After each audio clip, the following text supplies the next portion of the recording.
Mmh. Mmh.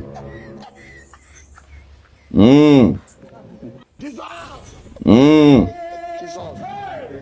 Mmh. Salut, papa ado. C'est ton fils.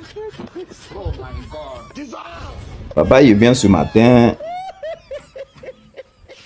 car il y a plein de choses à dire. Mais bien avant de commencer, maintenant on comprend maintenant très bien. On comprend maintenant clairement pourquoi les journalistes là ne voulaient pas mettre leur bouche dans l'affaire de Nina. C'est aujourd'hui maintenant on a compris. On n'avait pas compris, mais c'est-à-dire, en gros, quand on les invitait sur les plateaux télé, c'était pour nous endormir sur des conneries. Eux-mêmes ils savent qu'il y a des trucs qu'ils peuvent dire, il y a des trucs qu'ils ne peuvent pas dire. Et là, maintenant, ils ont vu ça. Eux, ils ne parlaient pas et nous, on leur posait la question pourquoi eux ne parlaient pas. Aujourd'hui, on a compris que vous étiez des militants RDR, RHDP. Des journalistes, journaleux. Aujourd'hui, on a compris ça. Voilà la sortie d'André Sylvain. Lui qu'on invite sur le plateau télé qui est en train de parler, on dirait qu'il est en train de réciter une leçon. Là. Quand il y a la vérité, au lieu de dire, il est en train de tout en tourner là. Lisons son récit et puis il lui donner une petite conclusion à lui. André Sylvain Conan parle de l'affaire Nina. C'est comme ça il va le dire. Parce que le nom du gars là est Epstein ou quoi là. Les Ivoiriens veulent que les journalistes fassent leur palabre à leur place. Vous attendez André Conan, Sylvain. Vous attendez ce qu'il est en train de dire.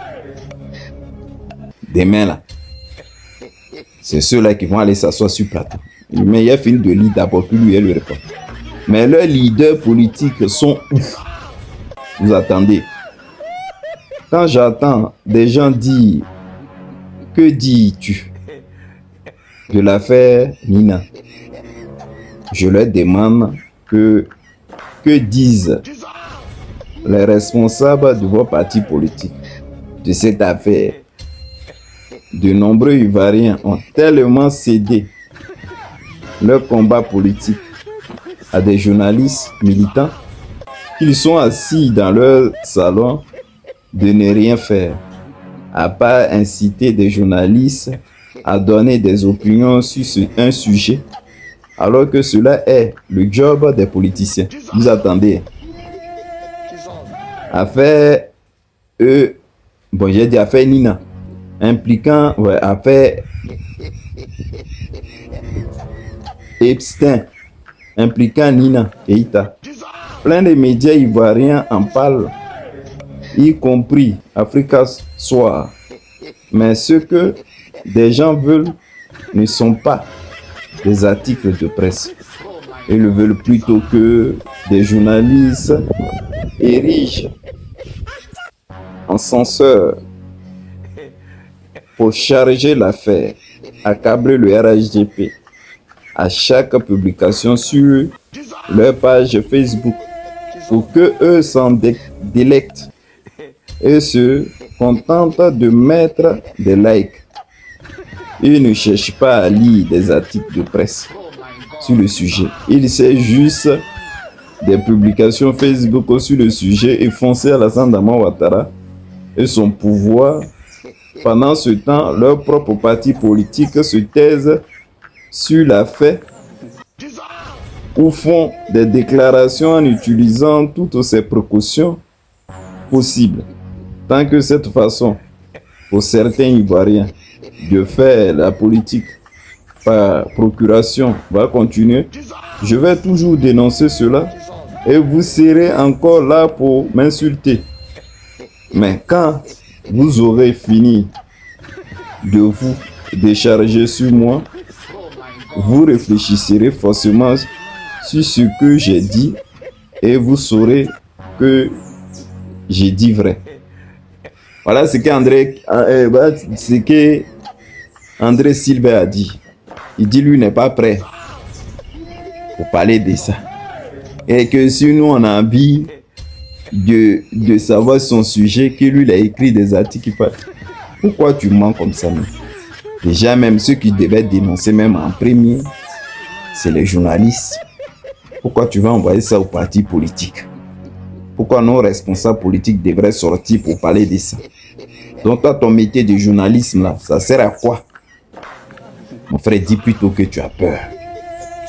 Tu as peur que le RD et le RDR ferment ton journal. Toi-même, on te soulève comme sac de riz et on te jette à la maca. Voilà de quoi tu as peur. Sinon, ne viens pas nous sortir des conneries en disant oui, toi tu peux pas parler de ça. Parce que nos représentants politiques, eux, ils disent rien. Mais nous, on parle de ça tout le temps. S'il y a notre représentant politique qui ne parle pas, mais nous, on parle de ça tout le temps. C'est vous les journalistes, là. On parle un peu de Babo, on parle un peu de Sorodium, on parle un peu de... Et comment on appelle Tidiam Tiam. Vous êtes les premiers à sortir. Ou quand on attrape les petits gens là pour les mettre en prison, vous êtes les premiers à sortir. Vous faites les grands débats là-dessus même. Chaque dimanche. Maintenant, voilà, vraie affaire là, maintenant, depuis un mois, ça est là. On dit de parler de ça. Et tout le monde même sort pour dire, mais les journalistes là même, qui sont tout le temps en train de critiquer les gens. Maintenant, c'est le moment de sortir et de parler de ça. Toi, maintenant, tu nous sors pour dire non. Toi, tu ne peux pas parler de ça. Toi, tu veux, nous les Ivoiriens, on veut que toi, tu ailles insulter le président Alassane Dramane Ouattara et son gouvernement. Tu as vu ta gamme, non? Tu as vu? C'est-à-dire, vous êtes là, vous êtes sur le plateau télé, là, en train de faire des cours d'agbachi pour rien. Mais les vraies affaires même, là, quand on vous dit maintenant, venez, vous allez parler de ça, là.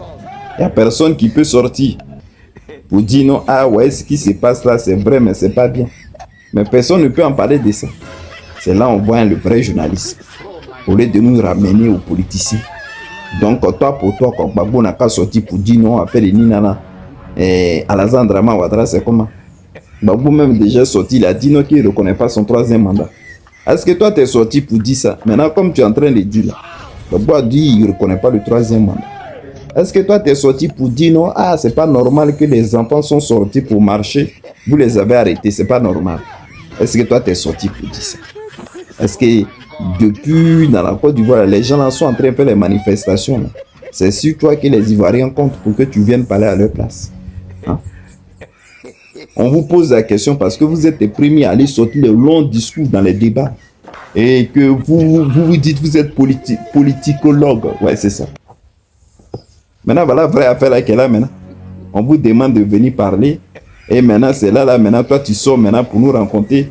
Oui, c'est mamie, c'est l'auto. Mon frère, on sait que tu as peur. Voilà tout ce qu'on peut te dire. Tu n'as pas qu'à même d'aller critiquer le RDR parce que tu connais ton sort après. Voilà les vrais trucs. C'est de ça qu'il s'agit. Maintenant, le reste, tu es en train de nous sortir là. C'est des conneries. Maintenant, bien avant de finir là, vous avez vu maintenant, non? Vous les producteurs de cacao là, vous avez vu. Ils ont mis feu dans vos yeux. Clair, clair. C'est-à-dire, en gros, on vous a blagué. Vous avez payé caution de mon papa Adou. Et là, maintenant, on dit bientôt, là, ils vont diminuer le prix du cacao. Pareil, sur le marché mondial, là, ça baisse. C'est-à-dire, mon papa Adou a mis feu sur vous. Histoire de vous bagabaga un peu, vous êtes tombé dedans. Jusqu'à vous partez payer caution 1 million. Il a dit 2800, vous étiez content. Il y a Foïta là. Vous avez vu maintenant, non? Voilà le journaliste là qui a invité mon tonton que vous voyez sur le plateau là. Maintenant, ils ont posé la question à mon tonton là pour dire, mais bon, l'histoire des cacao là même, c'est comment? Parce que les planteurs, Vous avez promis 2800 et maintenant là, ça va pas. Les 2800, ils ne sont pas payés. Et qu'est-ce qu'il y en a exactement? Le tonton là, lui, il a répondu que c'est vrai, on les avait promis 2800. Mais sur le marché mondial, là, le cacao ne se paye plus comme ça se payait avant.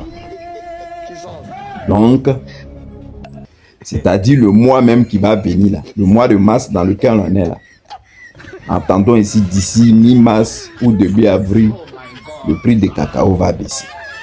C'est ce qu'il a dit lui sur le plateau. Vous avez vu maintenant, non? On peut blaguer enfin les gens comme ça. Les producteurs là, vous n'avez même pas eu pitié d'eux. C'est-à-dire, vous avez mis feu sur eux-mêmes. Mais je comprends maintenant pourquoi les gens coupent leur cacaoyer. Ils veulent aller faire d'autres plantations. Babou avait raison. Hein. Autant maintenant, c'est là, maintenant vous êtes assis, maintenant en train de pleurer. Babou a dit, donnez-moi le pouvoir, je vais vous le rendre. Voilà. Il était au pouvoir, là, vous avez la liberté de cacao là dans vos mains comme ça. Jusqu'à même là. Le plantain était respecté. Maintenant, on vous tourne maintenant comme Coco Baka. Bon, papa Ado, c'est de ça que je voulais parler. Je te fais un gros bisou. Bonne journée. Bye.